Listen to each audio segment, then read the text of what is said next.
नमस्कार दोस्तों, हिंदी साहित्य यूट्यूब चैनल पर आपका स्वागत है।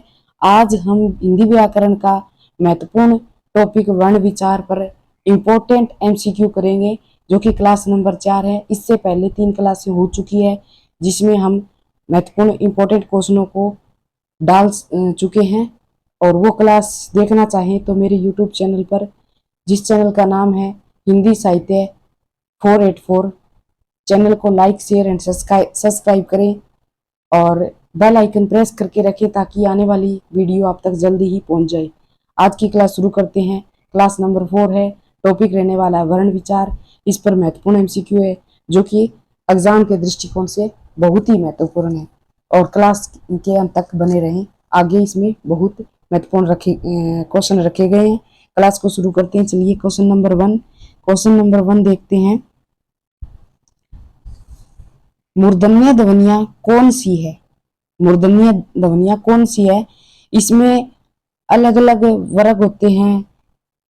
कौन सा? क वर्ग, प वर्ग, ट वर्ग, च वर्ग। ये इस आधार पर प्रश्न है।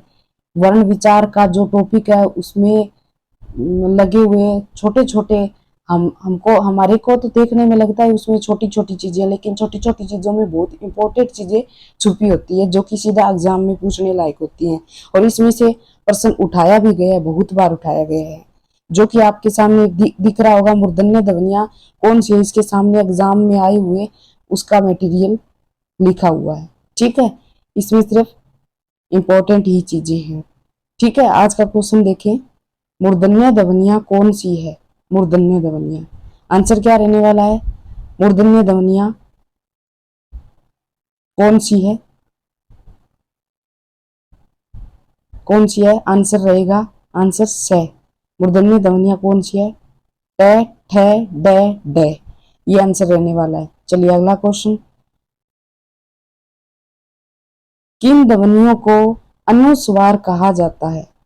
अनुस्वार कहा जाता है किन ध्वनियों को? आंसर क्या रहने वाला है? आंसर क्या रहने वाला है? आंसर रहने वाला है आंसर ए। स्वर के बाद में आने वाली नासिकीय ध्वनियां अनुस्वार कहलाती है। ठीक है, ये आंसर है इसका सही। चलिए अगला क्वेश्चन। किस क्रमांक में मूर्धन्य व्यंजन है? ऊपर में पूछा गया मूर्धन्य ध्वनियां कौन कौन सी है, और क्वेश्चन नंबर 3 में पूछा गया है कि मूर्धन्य व्यंजन कौन सा है।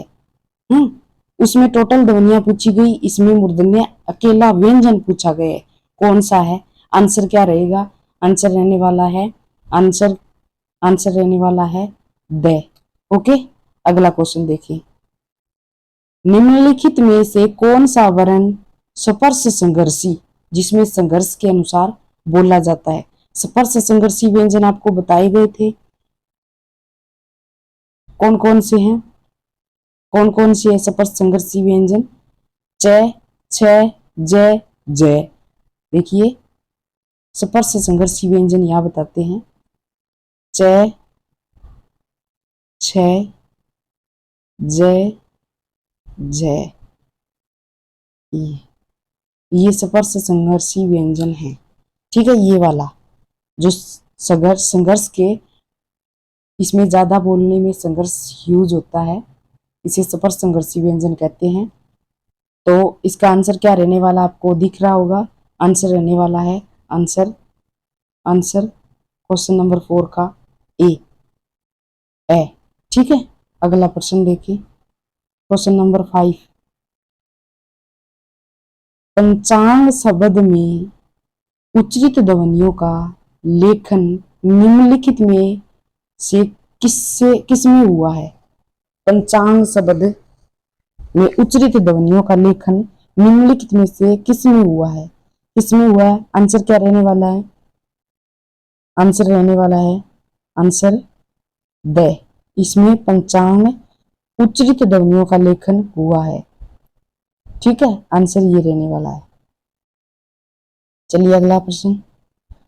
द्वित्व व्यंजन का प्रयोग किस शब्द में नहीं हुआ? द्वित्व मतलब दो शब्दों का, एक जैसे दो शब्द हो उनका प्रयोग हुआ हो, इसमें द्वित्व व्यंजन कौन से हैं? आंसर क्या रहने वाला है? द्वित्व व्यंजन। द्वित्व व्यंजन कौन से हैं? तो आंसर क्या रहने वाला है? 6 का श। द्वित्व व्यंजन इसमें प्रयोग हुआ है। सॉरी, इसमें द्वित्व व्यंजन एक तो एक जैसा होता है, इसमें नहीं आंसर पूछा गया है वे ये सभी हैं। इसमें द्वित्व व्यंजन का प्रयोग हुआ है, लेकिन आंसर में स में नहीं हुआ है।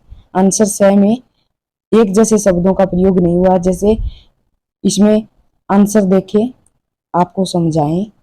सच्चा में च की आवृत्ति 2 बार हुई है। कुत्ता में च त की आवृत्ति 2 बार हुई है। और वग्गा में ग की आवृत्ति 2 बार हुई है। लेकिन वल्गा में अलग शब्द का यूज हुआ है, एक जैसे शब्द नहीं है। द्वित्व व्यंजन सिर्फ एक जैसे होंगे, कहीं भी देख लेना। आंसर हमारा रहने वाला है 6 का आंसर रहने वाला है बल्गा। ठीक है, अगला प्रश्न, किस क्रमांक वाली ध्वनि अक्षर ध्वनि है? किस क्रमांक वाली ध्वनि अक्षर ध्वनि है? कौन सी ध्वनि किस क्रमांक वाली? आंसर क्या रहेगा? किस क्रमांक वाली ध्वनि अक्षर ध्वनि है? तो आंसर रहेगा ब। ठीक है, ई, ये क्रमांक ध्वनि है। स्वर रहित र का प्रयोग हुआ है। स्वर रहित र का प्रयोग किस में हुआ है? आंसर क्या रहेगा? स्वर रहित र का प्रयोग हुआ है। आंसर क्या है? आंसर आंसर है आंसर 8 क्वेश्चन का ब, पुनर्निर्माण में। ठीक है, र का प्रयोग हुआ है। फिर है ओ, आंसर 9, क्वेश्चन 9 आंसर देखते हैं इसका। ओ औ किस प्रकार के वर्ण हैं? ओ औ किस प्रकार के वर्ण हैं? किस प्रकार के वर्ण है? आंसर क्या रहेगा? आंसर क्या रहेगा देखें।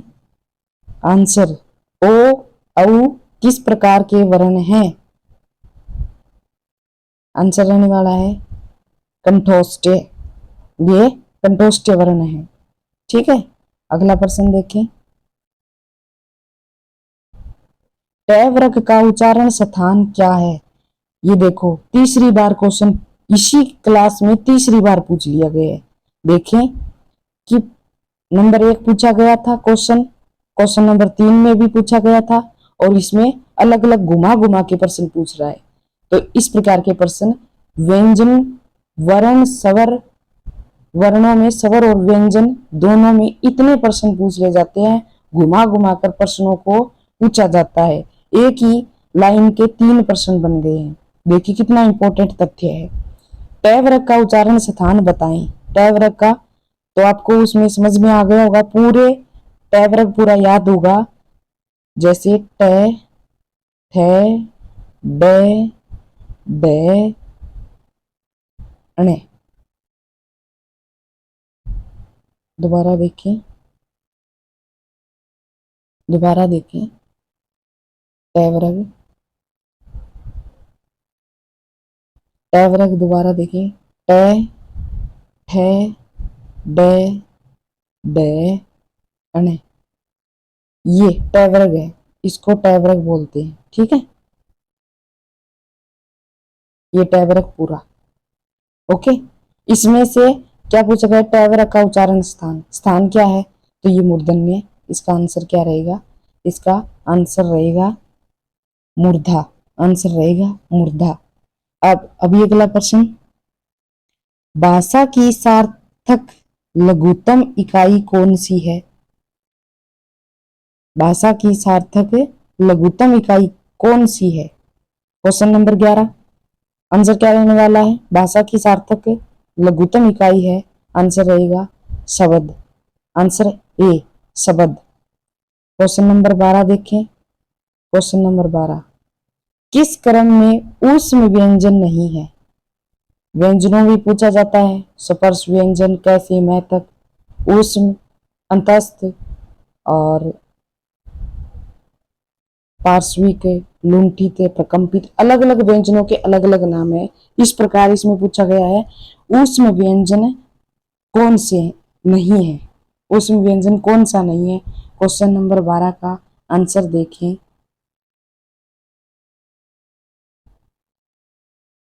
ऊष्म व्यंजन नहीं है, ऊष्म व्यंजन ये ये रह वाला अंतस्थ व्यंजन है। ठीक है, ये अंतस्थ व्यंजन है, ये है ऊष्म व्यंजन। ठीक है, इसमें नहीं का आंसर पूछा गया है, क्योंकि आजकल एग्जामिनर नहीं आंसर ज्यादा पूछता है, लेकिन बच्चे क्या कर देते हैं, हाँ वाला आंसर पहले लगाते हैं, जो कि एग्जाम में गलत हो जाता है। तो ये ध्यान में रखिए। ठीक है,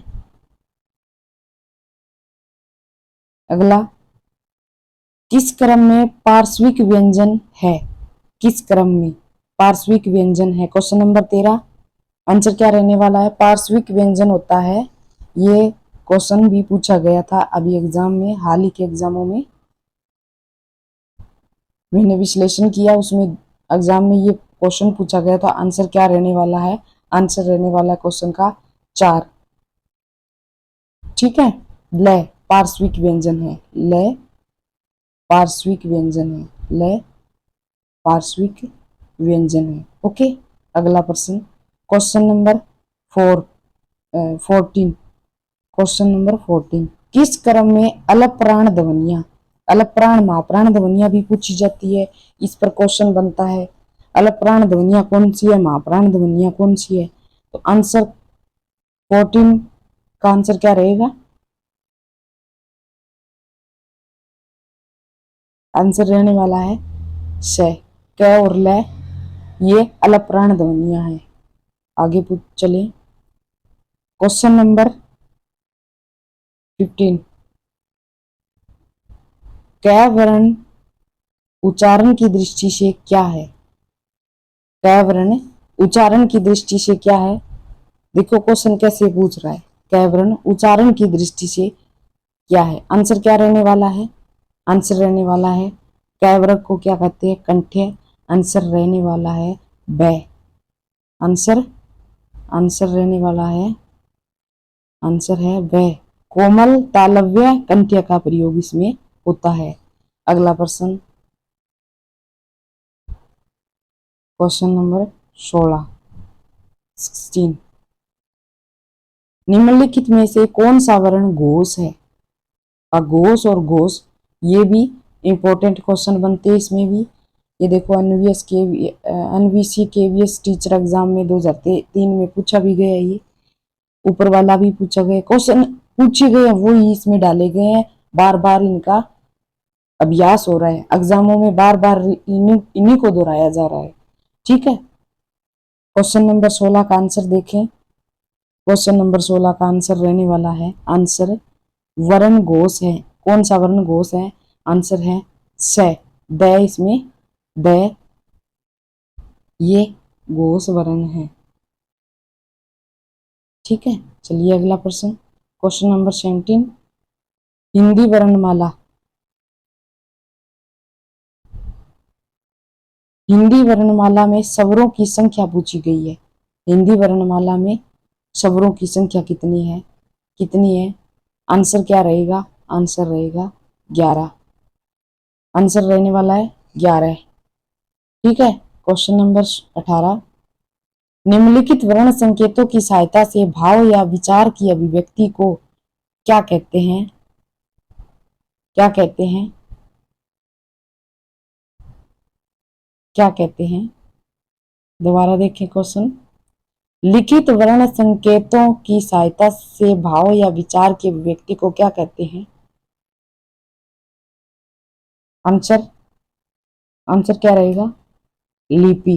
ठीक है, लिखित वर्ण संकेतों की सहायता से भाव या विचार की अभिव्यक्ति को क्या कहते हैं, लिपि। ठीक है, अगला प्रश्न 19, क्वेश्चन नंबर 19 में हिंदी वर्णमाला में, हिंदी वर्णमाला में ऊष्म व्यंजन कौन से हैं, ऊष्म व्यंजन कौन से हैं। ऊष्म व्यंजन अभी ऊपर इसमें से ये क्वेश्चन आया था, ऊष्म व्यंजन कौन सी नहीं है, तो इसमें आंसर था यह जो कि इसमें नहीं था, और इसमें पूछा गया कौन सी व्यंजन है। इतना अंतर हो गया है क्वेश्चन का। तो उन क्वेश्चन नंबर 19 का आंसर क्या रहेगा? आंसर रहने वाला है क्वेश्चन नंबर 19 का आंसर रहने वाला है ए। ओके, से से से है। ठीक है, चलिए अगला प्रश्न, क्वेश्चन नंबर 20 अक्षय वर्ण किसके योग से बना है? किसके योग से बना है? ये भी इंपॉर्टेंट क्वेश्चन है, पूछा भी गया है। ठीक है, इसका आंसर रहने वाला है क्वेश्चन नंबर 20। इसका आंसर क्या रहने वाला है? इसका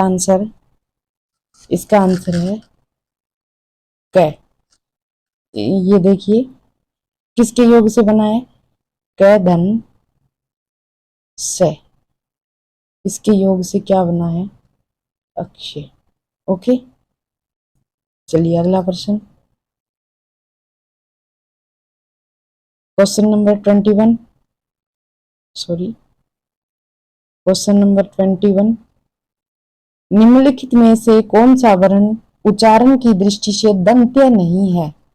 दंत्य नहीं है। कंठ्य, तालव्य, दंत्य, औष्ठ्य, इस प्रकार से उच्चारण स्थान की दृष्टि से वर्णों को बोला जाता है, स्वर और व्यंजनों को। उसी वर्ण उच्चारण की दृष्टि से दंत्य नहीं है, इसमें दंत्य नहीं है। नहीं में आंसर पूछा गया, नेगेटिव में आंसर पूछा गया नहीं है।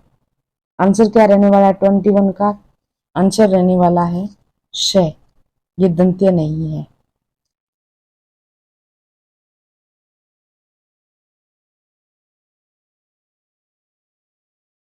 सॉरी आंसर ये नहीं रहेगा। इसका आंसर देखें दोबारा से। निम्नलिखित में से कौन सा वर्ण उच्चारण की दृष्टि से दंत्य नहीं है? आंसर रहने वाला है ट। ये दंत्य नहीं है, ये दंत्य है। ओके, आंसर ये है। नहीं में पूछा गया तो आंसर ट होगा। ठीक है, अगला प्रश्न, वर्ण किसे कहते हैं? वर्ण किसे कहते हैं? वर्ण किसे कहते हैं? आंसर रहने वाला है वर्ण। वर्ण किसे कहते हैं? आंसर रहेगा 22 का दवन्नी को। वर्ण किसे कहते हैं? दवन्नी को। क्वेश्चन नंबर 23, चलिए 23 अनुनासिक का संबंध होता है, किससे होता है ये बताना है। अनुनासिक का संबंध होता है, अनुनासिक का संबंध होता है। क्वेश्चन नंबर 23 का आंसर रहने वाला है नाक और मुंह दोनों से। नाक और मुंह दोनों से, आंसर ये राइट है। चलिए 24 क्वेश्चन इंपॉर्टेंट क्वेश्चन ही रहने वाले इसमें। मतलब ये इसमें से उठाए गए इसलिए कि क्वेश्चन एग्जाम में सीधा यहीं से उठाएंगे। 24 क्वेश्चन देखें। अनुनासिक व्यंजन कौन से होते हैं? अनुनासिक व्यंजन कौन से होते हैं? अनुनासिक व्यंजन कौन से होते हैं? आंसर क्या रहने वाला है? आंसर क्या रहने वाला है? 24 का आंसर क्या रहने वाला है? देखें, वर्ग के पंचमाक्षर, वर्ग के पंचमाक्षर को अनुनासिक व्यंजन कहते हैं। ओके, अगला प्रश्न 25 क्वेश्चन देखें। 25 क्वेश्चन देखें, इनमें से कौन सा कथन सही नहीं है? कौन सा नहीं कथन सही नहीं है? एक बार इसके ऑप्शन पढ़ लेते हैं, इंपोर्टेंट ज्यादा क्वेश्चन दिख रहा है तो ऑप्शन देखें। अ कंठ्य ध्वनि है, आ दीर्घ स्वर है, ई मूल स्वर है, ई संयुक्त स्वर है। आंसर क्या रहेगा इसमें? क्वेश्चन नंबर 25 का आंसर रहने वाला है, क्वेश्चन 25 का आंसर रहने वाला है ई संयुक्त स्वर है। संयुक्त स्वर आंसर पूछा गया है नहीं, ये ई बड़ी ई होती है, ये संयुक्त स्वर होती है, इसमें नहीं पूछा गया, नहीं है, तो ये संयुक्त स्वर नहीं है। चलिए अगला प्रश्न 26 क्वेश्चन देखें। निम्नलिखित में महाप्राण वर्ण है, निम्नलिखित में महाप्राण वर्ण है, कौन सा है महाप्राण? आंसर रहने वाला है, आंसर रहने वाला है 26 का आंसर रहने वाला है श। ये महाप्राण वर्ण है। क्वेश्चन नंबर 27 देखें। इनमें से किस वर्ण का उच्चारण स्थान अन्य 3 वर्णों के उच्चारण स्थान से भिन्न है? अन्य 3 वर्णों के उच्चारण स्थान से भिन्न है, तो आंसर क्या रहेगा? आंसर रहेगा स। ओके, चलिए आज की क्लास बस इतना ही। धन्यवाद। मिलते हैं अगली क्लास में, इससे भी ज्यादा इम्पोर्टेंट, अच्छे और महत्वपूर्ण क्वेश्चन ही लेकर आने वाले हैं जल्दी अगली क्लास में। तब तक धन्यवाद।